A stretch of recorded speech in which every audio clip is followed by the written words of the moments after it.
আর মিষ্টান্ন। কিন্তু গোপাল যখনই সেই খাবারের দিকে তাকাচ্ছিল, মোহরের তাপে তার চোখের মায়া কেটে যাচ্ছিল।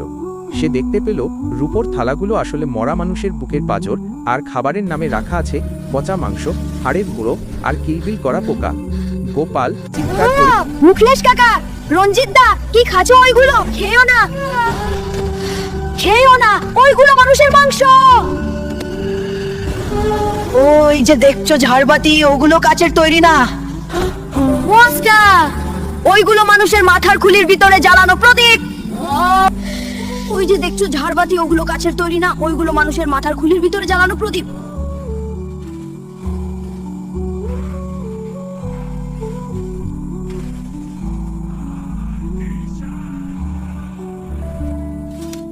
তুই এইসব বুঝবি না বয়া কথাকার, তুইও খাতা হলে বুঝবি।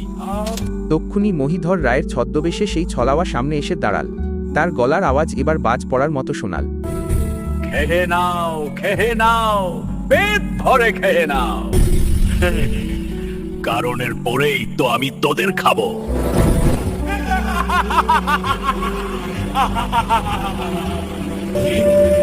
তোদের রক্তে আজ আমার বহু বছরের তৃষ্ণা মিটবে।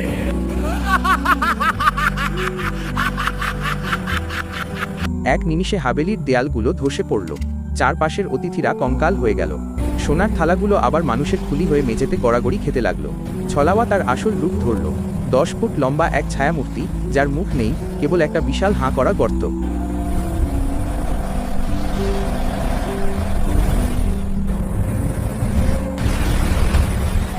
ছলাওয়া তার দীর্ঘ হাত বাড়িয়ে সঞ্জয়ের গলা টিপে ধরল। বাকিরা ভয় নীল হয়ে গেছে, তাদের হাত পা নড়ানোর ক্ষমতা নেই। মুখলেস যন্ত্রণায় কাতরাচ্ছে। ছলাওয়া গোপালের দিকে তাকিয়ে, তোর হাতের ওই মোহর আমাকে জালে পুড়িয়ে দিচ্ছে রে ছকরা, ওইটা ফেলে দে, না হলে তোর চোখের সামনে আগে আগে সব কথাকে চিরে খেয়ে ফেলবো।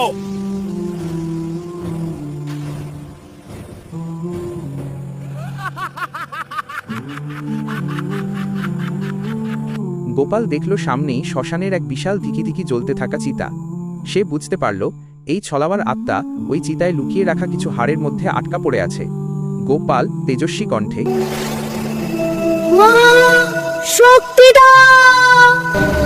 পুরোহিত মশাই, আপনার দেওয়াই মোহরের শক্তি যেন আজই কালো শক্তির বিনাশ করতে পারে। গোপাল দৌড়ে গেল সেই চিতার দিকে। ছলাওয়া তার দিকে বিভীষিকাময় মায়া ছুটতে লাগলো। কখনো সে দেখল তার মৃত মা তাকে ডাকছে, কখনো দেখল জঙ্গল তাকে গিলে ফেলছে। কিন্তু গোপাল মোহরটি কপালে ঠেকিয়ে মন্ত্রের মতো বলতে লাগলো, সত্যের জয় হোক। সে মোহরটি সরাসরি